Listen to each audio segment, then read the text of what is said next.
આજે આપણે બનાવીશું આખું વરસ સ્ટોર કરવા માટે કેરીનું એકદમ સૂકું અથાણું।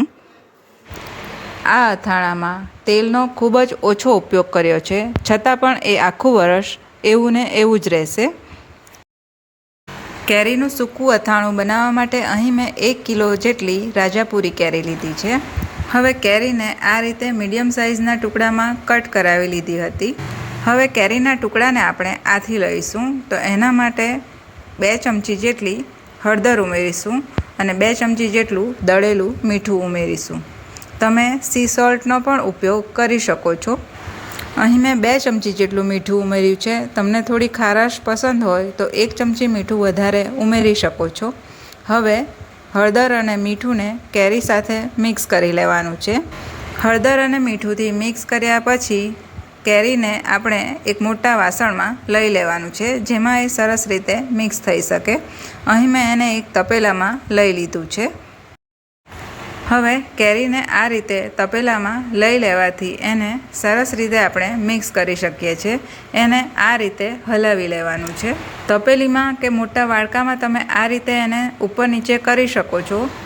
હળદર મીઠું ઉમેર્યા પછી કેરીને થોડી વારે હલાવતા રહેવાનું છે, એટલે કે આ રીતે ઉછાળતા રહેવાનું છે। થોડી વારે ઉછાળવાથી બધી જ કેરી સરસ રીતે અથાઈ જશે। કેરીને 4 થી 5 કલાક સુધી આથી લીધી છે। એને તમે ઓવરનાઇટ માટે પણ આથી શકો છો। મીઠું ઉમેરવાથી કેરીમાં પાણી છૂટ્યું છે। હવે કેરીને આપણે કાઢી લઈશું। કેરીને કાઢીને તમે કોઈ કાણાવાળા વાસણમાં પણ મૂકી શકો છો। અહીં મેં ઝારાથી એને કાઢી છે, એટલે બધું પાણી ગળાઈ ગયું છે। હવે આ પાણીનો ઉપયોગ તમે ચણા મેથીનું અથાણું બનાવવા માટે કરી શકો છો। તાંબા અને પિત્તળના વાસણ સાફ કરવા માટે પણ ઉપયોગ કરી શકો છો। હવે કેરીને આપણે એક કોટન કપડા પર સૂકવી દઈશું। તમે કેરીનું સૂકું અથાણું બનાવો, તેલવાળું બનાવો અથવા તો ગોળ કેરીનું બનાવો, પણ કેરીના ટુકડાને આ રીતે સૂકવવા જરૂરી છે। આ રીતે સૂકવવાથી એમાંનું બહારનું મોઇશ્ચર થોડું સુકાઈ જાય છે અને અથાણું આખું વરસ બગડતું નથી। જો કેરીનું તમે તેલવાળું અથાણું બનાવવા માંગતા હો તો આ ચીરીને તમે 1 દિવસ માટે આ રીતે સૂકવી શકો છો, પણ અહીં આપણે સૂકું અથાણું બનાવવાના છે, એટલે કેરીના ટુકડાને આપણે 3 થી 4 દિવસ માટે સૂકવવાનું છે। હવે કેરીના ટુકડાને આપણે 3 થી 4 દિવસ સૂકવી લઈશું। એને ઘરમાં પંખા નીચે જ સૂકવવાનું છે। પછી જ્યારે અથાણું બનાવવાના હો ત્યારે 1 કલાક માટે એને તડકામાં રાખવાના છે। કેરીને હવે 3 થી 4 દિવસ સુધી પંખા નીચે સૂકવી લીધા હતા। 3 થી 4 દિવસ સૂકવ્યા પછી કેરી આ રીતની થઈ ગઈ છે। એમાં એકદમ મોઇશ્ચર ઓછું થઈ ગયું છે। કેરીના ટુકડાને દબાવતા એ દબાય છે, પણ એમાંથી પાણી આપણા હાથમાં લાગતું નથી। કેરીના ટુકડા એકદમ સરસ રીતે સૂકાઈ ગયા છે। સૂકું અથાણું બનાવવા માટે કેરીને આ રીતે સૂકવી લેવાની છે। જો કેરીને આવી રીતે સૂકવી લીધી હશે તો અથાણું આખું વરસ એવું ને એવું જ રહેશે, કારણ કે એમાં મોઇશ્ચર બિલકુલ નથી।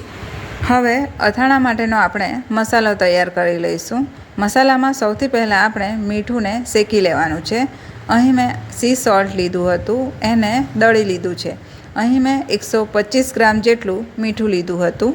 મીઠુંને મિક્સચરમાં દરદરું વાટી લીધું છે। હવે મીઠુંને 1-2 મિનિટ માટે આપણે શેકી લઈશું, એટલે મીઠુંમાંથી ભેજ ઓછો થઈ જાય। 2 થી 3 મિનિટ મીઠુંને શેકતા મીઠુંમાંથી ભેજ ઉડી ગયો છે અને મીઠું એકદમ કરકરું થઈ ગયું છે। હવે મીઠુંને એક ડીશમાં કાઢી લેવાનું છે। હવે કઢાઈમાં આપણે 15 થી 20 ગ્રામ જેટલી વરિયાળી લઈ લઈશું।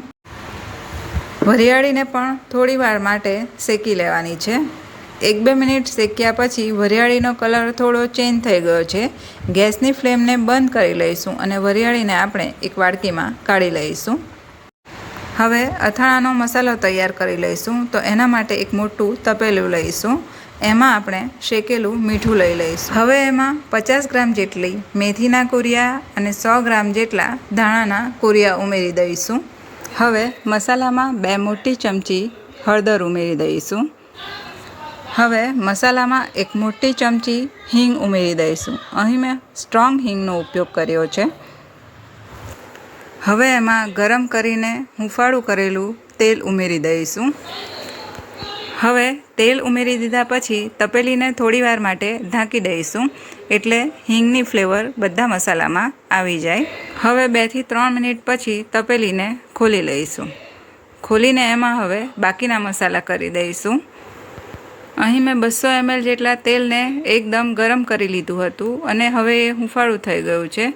થોડું આપણે આગળ ઉમેર્યું છે, બાકીનું તેલ હવે ઉમેરી દેવાનું છે।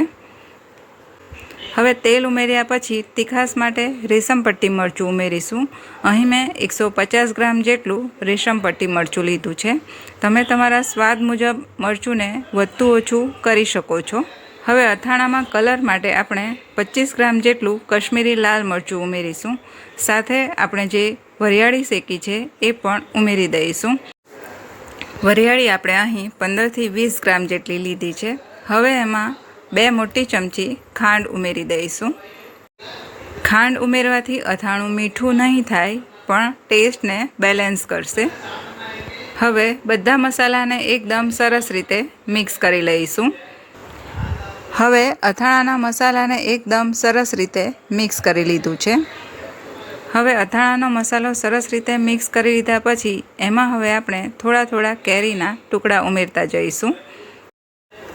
તમે જોઈ શકો છો કેરીના ટુકડા કેટલા સૂકા છે, એટલે એમાં મોઇશ્ચર એકદમ ઓછું જ છે। હવે કેરીના ટુકડા ધીમે ધીમે કરીને બધા ઉમેરી દીધા છે અને એને સરસ રીતે મિક્સ કરી લીધું છે। હવે આ બનાવેલા અથાણાને 1 દિવસ માટે આ તપેલામાં જ રાખવાનું છે। 1 દિવસ માટે તપેલીમાં રાખવાથી કેરીના ટુકડામાં પણ મસાલો સારી રીતે ભળી જશે। હવે તપેલીને ઢાંકી દઈશું અને 1 દિવસ માટે એમ જ રહેવા દઈશું। હવે બીજા દિવસે અથાણું ખોલીને ચેક કરી લઈશું। કેરીના ટુકડા સાથે અથાણુંનો મસાલો એકદમ સરસ રીતે મિક્સ થઈ ગયો છે। હવે અથાણું ખાવા માટે તૈયાર છે। આ અથાણાને આપણે તડકે તપાવેલી બરણીમાં ભરી લઈશું। આ અથાણાને તમે બરણીમાંથી જ્યારે પણ કાઢો ત્યારે એકદમ ભેજરહિત ચમચીનો ઉપયોગ કરવો અને અથાણુંને કાઢ્યા પછી બરણીને એકદમ એરટાઈટ બંધ કરી દેવી। જો તમે ઓછા તેલમાં અથાણું બનાવવા માંગતા હો તો આ રીતે તમે અથાણું બનાવી શકો છો। જો તમે આજ સુધી આ રીતે સૂકું અથાણું ટ્રાય ન કર્યું હોય તો એકવાર આ રીતે પણ તમે અથાણું બનાવીને જરૂરથી ટ્રાય કરજો। વિડીયો અને રેસીપી સારા અને યુઝફુલ લાગ્યા હોય તો વિડીયોને લાઇક કરીને શેર કરવાનું ના ભૂલશો અને ચેનલ પર નવા હો તો ચેનલને જરૂરથી સબસ્ક્રાઈબ કરો। ફરી મળીશું નવા વિડીયો સાથે। ત્યાં સુધી આપ સ્વસ્થ રહો અને મસ્ત રહો।